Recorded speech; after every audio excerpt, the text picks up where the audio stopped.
Okay, so this is part 2, and if you have not seen part 1, you have missed the beginning of the stuff that I spoke about for that aspect. I would redirect you to watch part 1 first, so then you kind of grasp the whole story and where I'm going with this.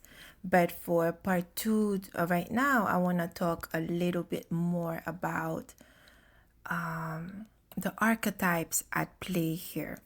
Okay, so just a little recap. So we are now having this conjunction exact today of Lilith, Venus, Juno with the South Node in Libra. And we have been slowly trickling into that conjunction since the Virgo new moon, and that's a big thing, you guys. And day before this becomes exact today, yesterday, September 4th, Mars entered Cancer, and I spoke a little bit about that, the energy of the masculine right now having been transitioned into Cancer. When Mars was in Gemini, you could banter with Gemini. Gemini is open to different ideas, and Gemini is very playful, kind of loosey-goosey, bring the ideas at me. Plus, Jupiter was there, and Jupiter, wherever Jupiter is, it makes things a little bit more.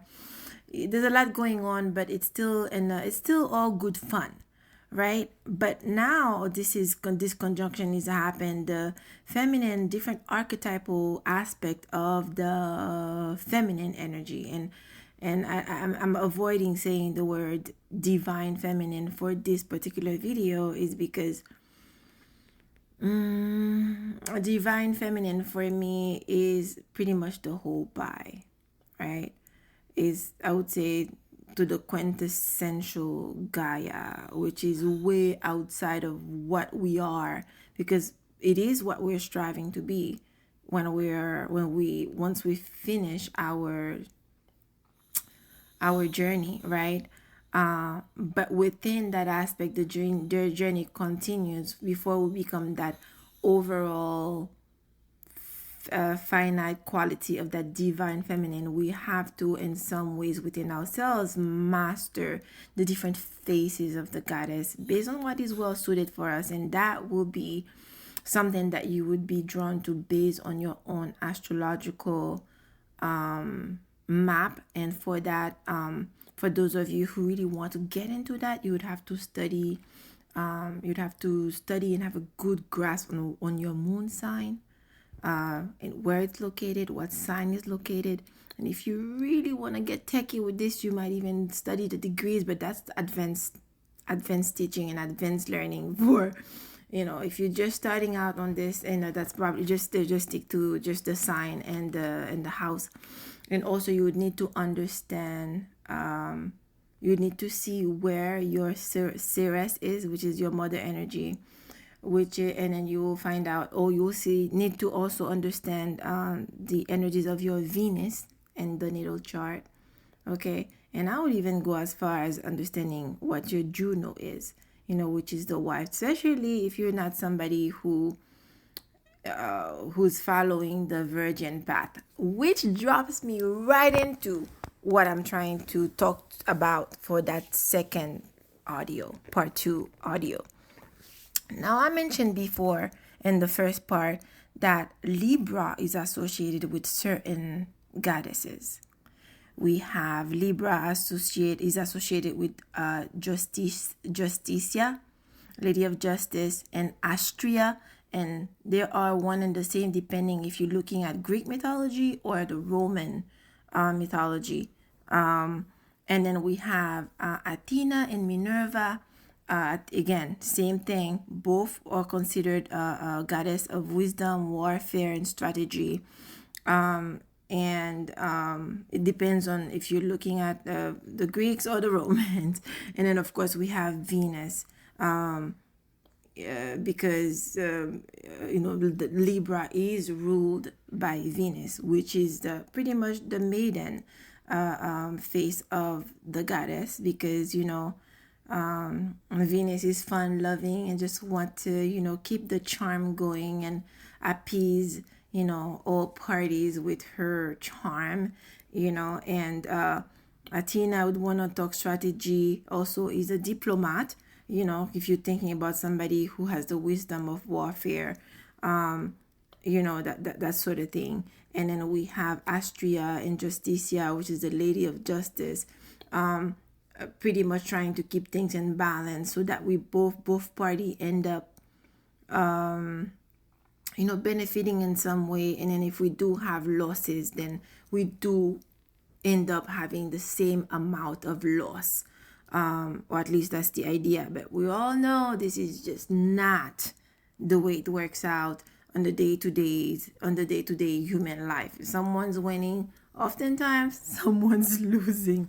So it's a really hard task for the Lady of Justice in Austria to maintain that balance even, right? Because we all know, even if just we're looking at a balance at a scale, it's always tipped to one side. It's a rare event for it to stay at equilibrium for and very still for a very, very long time. Anywho, now where I was going with that is just looking at Justicia, Astria, Athena, Minerva, and Pallas. Pallas is also another version of Athena, because the whole word is Pallas Athena, and also represents wisdom, right? And crafty, intelligence, creativity, and also warfare and strategy, because again, it depends on what school of thought you're coming from. They are the same energies, even though there's different faces of the goddess, but different energies based on where you're looking at it from. Those are all virgin goddesses. Let's talk about what it means to be a virgin goddess and why, what it represents, what is that about, and how is that even playing out right now in our world in a very real way. So the idea of a virgin goddess was first adopted because that was the only way during those times to preserve preserve knowledge, to preserve ritual, to preserve I wouldn't even say so far as sisterhood, but to preserve a sacred knowing, right? But then the virgin goddesses had nothing to do with sexuality. Virgin goddesses didn't necessarily mean that these women, these entities, these goddesses were considered non-sexual being. Virgin goddesses in that sense only meant that these people, these women did not take a husband. They had partners, they were very sexual, but they just did not take a husband. They did not associate themselves with the masculine in a very binding sort of way, because it was understood that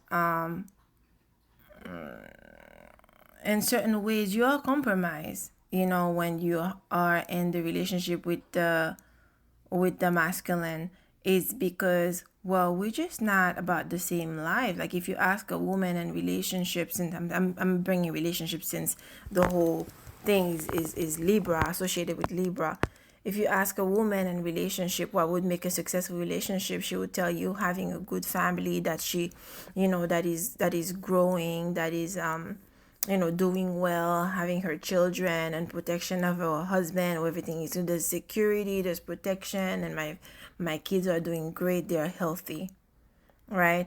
And then if you were to ask the same question of the masculine, you'd be surprised that the answer would be different. It's like, how, what can I do? Like, how can I, because they're thinking providing, and because of that, the work is for them, and they're always looking outside of the home, outside of the home of where to go get it. You know, the woman is fixated on what goes on in the house and the hearth, and that seeing the hearth is pretty much making a reference to Vesta. That's another goddess archetype, Vesta, that is in your natal chart, that represent the warmth of the home, the hearth. It's how you keep the hearth of the home warm. It's the very thing that makes you feel like, there's nothing like home, you know. Just the warmth that is when you're like home. That's what makes a house a home. Or pretty much is that essence of that's a particular essence of the goddess through Vesta that brings that about. Anyway,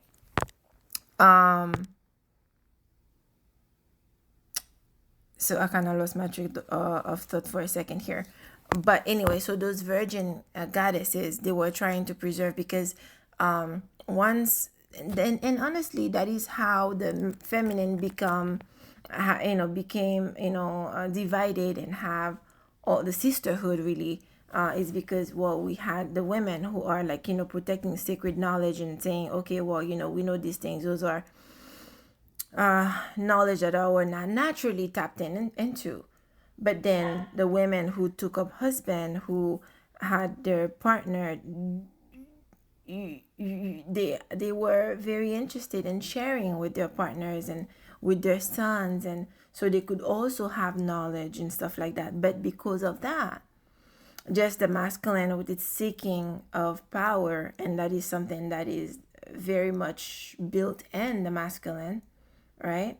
The more powerful I am, the more I could protect what's mine, so I will take what's yours so I could put to what's mine. That's me becoming more and more of what I'm supposed to be, the masculine, dominant, and stuff like that. Otherwise, to not be someone in power is to, in fact, not being able to provide for the feminine or protect, what's mine, so I'm not saying that to knock necessarily the masculine. Is just what this energy, that what's demanded out of that energy.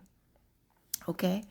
And to master that dominance, to master and having an understanding of power, to go for it, to go to that journey of the warrior, and to bleed, and to go into the unknown, and to be to get some pain and loneliness and everything else that you would experience, to kill, to this and that. That is very much part of the journey of the masculine becoming. All right. It is what it is. It just is what it is. So going back to the virgin, surprisingly and not so surprisingly, while I'm having this conversation, Vesta is in Virgo. Okay. And there is a reason why, the archetype of the virgin, surprisingly, is also the archetype of the whore. Why? Because that's like the flip coin. The virgin, by the way, those were the only women that were able to conduct certain rituals. If you have and because most of these rituals, and if you are, I'm talking strictly Hellenistic goddess, era, where, you still had to go to the temple of Delphi, before you make a move, to make sure that you get some wise counsel. Okay. And you guys can look all this up. Okay. Those are, they're as much fact as mythology can be, because it's mythology. So, nobody was there. Who knows? But I'm speaking about this through those lenses. I just needed to put that out there. Anyway, if you had a husband and you have your kids or whatever, could you participate in some sacred ritual that involves having sexual energy and play? No. So so for some reason, and not having that possibility of controlling the sexuality of the virgin goddesses, or the women in those times who have followed the path of the virgin goddesses, is too much power also for the masculine to have to have the feminine half. So the other way is to is to mystify it, demonize it. It's the whore. If you have control of your own sexuality and do whatever you want with it, but I'm not locking this down just for me and for me alone. That was kind of considered the whore, because, well, nobody has control on what you're doing with your kuchipuni. I just made up that word, you guys. Kuchipuni. Don't go around speaking words like that, okay? People will laugh at you. But anyway, so and you see why, out of fear, again, there is a real fear coming from the masculine whenever the feminine is empowered.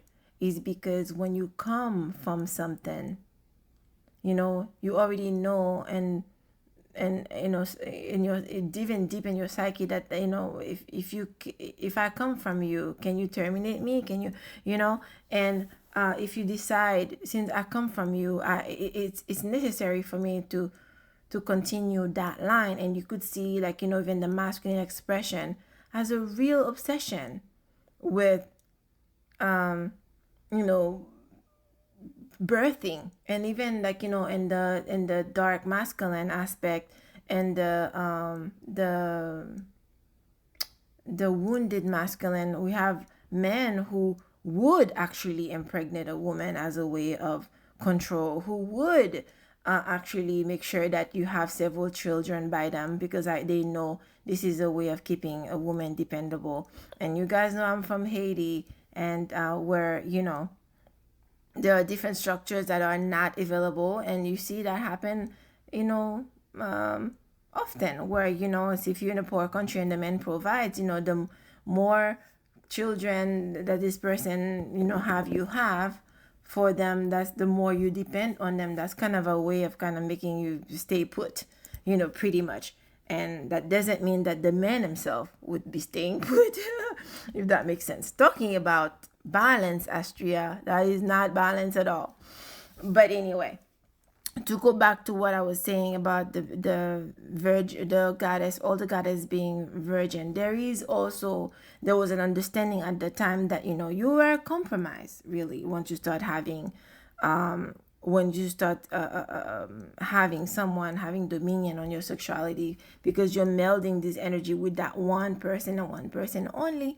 And we all know, that's science based, by the way, once you start having sex with somebody, it alters your hormones, on the woman's standpoint. You don't even see this man clearly. You can't even see him, the wrongs. You don't see the red flags anymore, as they say, because then there is a melding of essence, melding of energy that is happening. And it's by design, because the universe seeks to create, the planet seeks to create. So once that, it's like a fail-safe, that, okay, once we're melding energies, if there's a kid coming in, it would be more beneficial for us to be in harmony, and we all to be one and on the same page, for the benefit of the children being born. Okay, so all that being said, while this is happening, I was looking further in the astrology, and I was looking at the many squares. We have Lilith squaring Ceres. We had Venus squaring Ceres. The North Node is squaring Ceres. We have Juno squaring Ceres. So we have the dark feminine, the maiden, and we have the wife, and the North Node looking at Ceres, which is the mother. Okay, and then what I'm saying all this is because I wanted you to also see how that's playing out in our world. We have this movement right now in different corners of the world where women are like, we're not giving kids, we're not birthing anybody, we don't even want to date anymore, we want nothing to do with the masculine at this point, because the squeeze is not worth the juice. And we have the masculine now with in a state of fear, trying to maneuver, and that's why you hear all these things happening with the control of reproductive conversation going on with abortion, with this and that. And that's general information. Okay, I'm not giving opinion of which side I would agree on in any capacity. But I just wanted to point you to the radar of all these things, those astrological alignments. They are playing out in a bigger wave in our world in a way that is ever so subtle, but it is there and we're being affected. So we have all the faces of the goddess squaring the mother, saying, you cannot, this has gone far, this has been dysregulated. We've done, all faces of us, being the goddess that is, have done our part at screwing things up, either by sharing ancient knowledge that we shouldn't have, because we know damn well he was going to use this to, I don't know, dominate the world, and after that dominate us, because then I'm the closest thing to him. But we did share, and we did lose power, so we have Lilith, Venus, Juno squaring Ceres, which is the north node, which is the mother archetype, the quintessential mother. Okay, so, and again, like I said, we could see how in the mundane aspect of the world, in the mundane astrology, how this is very much a thing. We could see, there's a lot of conversation about there's not enough children being born, by this and that time we will have this amount of people alive, whatever, because at the end of the day, the feminine principle is the ushering. The feminine principle is the gatekeeper of creation. She is creation. And so it's feeling that energy in and of itself is inside the cocoon, letting go of all stories, letting go of the past, letting go of through the suction of the south node, suctioning out the different stories that are no longer aligned with where we're going in the next age, and the Aquarian age. I hope all this is making sense, you guys. And yeah, and then a little bit more about that astrology is that, as I mentioned before, as Aries at set foot into Cancer, we're looking at Mercury, since we're talking about the goddess archetype, and Libra is an air sign. So I'm like, okay, so let me look. I was guided to take a look at Mercury during that moment as the goddess energy, the different archetype, the different faces, layers, flavors of the goddess is inside the cocoon, transforming, shedding, letting go, reforming herself, realigning herself. Mercury is not being of a support, so her mind is supposed to be her own. She is reforming herself, and in that cave alone, because even Mercury, Mercury being an air sign, being air oriented, being the air element, just like Libra, is not aligned, because Mercury is having a square with Pallas Athena, the strategy. He's not down, but Mercury is sextiling Jupiter, archetype of the husband. Mercury is sextiling Mars, archetype of the young male, the young masculine, who doesn't know anything, who's going the beginning of the journey, the soldier. Mercury is trining also Chiron. So because Mars is right now in Cancer, out of its element, struggling with the task of keeping the earth, keeping the children fed, having to tap into some essence of nurturing, while the feminine is like, I'm checked out. I'm like, fuck this. I need respite care. I need respite care. I need to go on a vacation so I could recenter, so I could pull myself together, so I could, have a spa moment, so I could come back refreshed and let go of all the shit that, I've been through here. Yes, granted, I'm taking full responsibility, but I am the one that destroyed it. And God damn it, I'm going to be the one that fixing it. And you don't need to be okay with it, because I am the feminine principle. How is that for being powerful?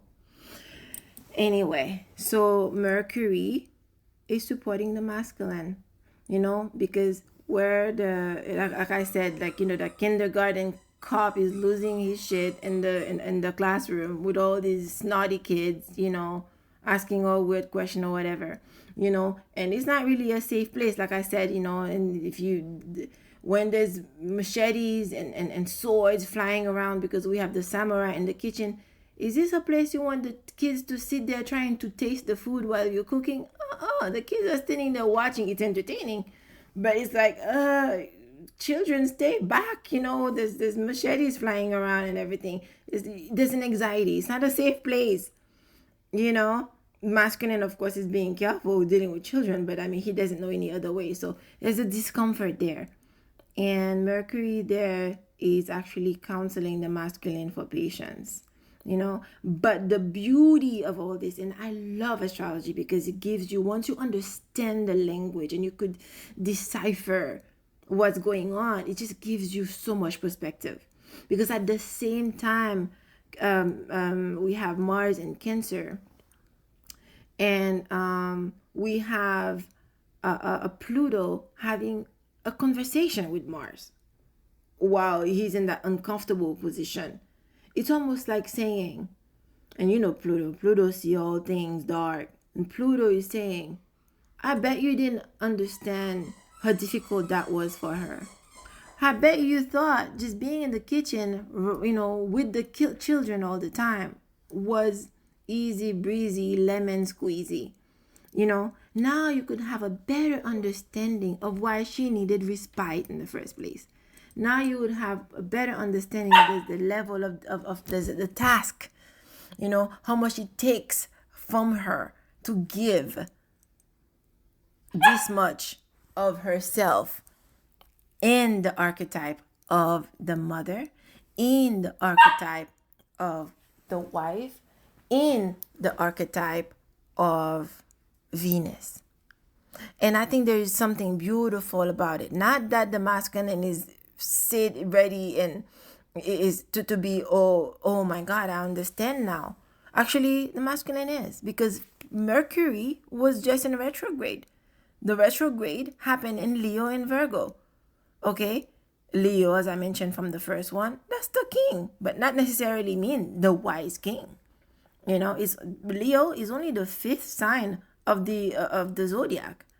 That doesn't mean that what the king is. You're more mature than Aries, as a fire male sign.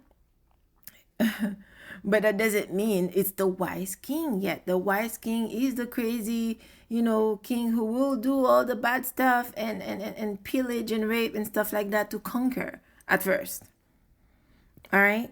So, and when Mercury was doing this revision, this review, this re-understanding, was going over Leo and Virgo. Virgo is the discipline. Virgo is the details. Okay, let me go through the fight. And this is beautiful because this alignment is happening after Mercury has already done the review in Leo, that archetype, and Virgo, which is the Virgin archetype, where Vesta is seated. Oh my God, I'm on fire. This is crazy to me. Only then, during this stellium with South Node, Lilith, Venus, Juno, for Mercury to now sit there with Mars and Pluto to give an explanation and a full understanding to the masculine principle. This is what it is to be the feminine principle. Those are the things that she does. That has been her responsibility. You're only passing through here. But what you're doing in Cancer, this is her real house. This is where she stays. This is where she dwells. Put a little respect to her name. Because as you can see, this shit ain't easy. I feel like there's more that I could say. But I will stop here. because I feel like whatever message that was supposed to be transmitted, it has been. And let that be seeds that is dropped within whoever listens to this, and let that be transformative. And look in your own life and see, how does that play out? How is that playing out for you? In what domain, what area, what house? Look at your Venus. Look at your Venus. Look at your Lilith. Look at your Juno. What archetype do you embody within the 12 zodiac when you are the wife? What archetype do you embody? How do you present when you're in the energy of the mother, Ceres? What archetype do you embody within the 12 signs of the zodiac when you are in the energy of the maiden? And what can you let go of? Where is your Lilith in the chart? Okay, how does your dark feminine come out? And what aspect of that within you are you in the process of letting go now, based on everything that you have learned, everything that you have experienced throughout your journey thus far? Whew, that was a lot, but it feels complete. The message is delivered, and I hope it's well received. Anyway, that was fun for me, you guys. Enjoy it. If you guys want more, give questions, and that would kind of orient me to where else I need to fill in the gaps, and what else that I need to get into. Yeah, this feels complete. It was nice having this little delivery, and we'll see you next time. Bye.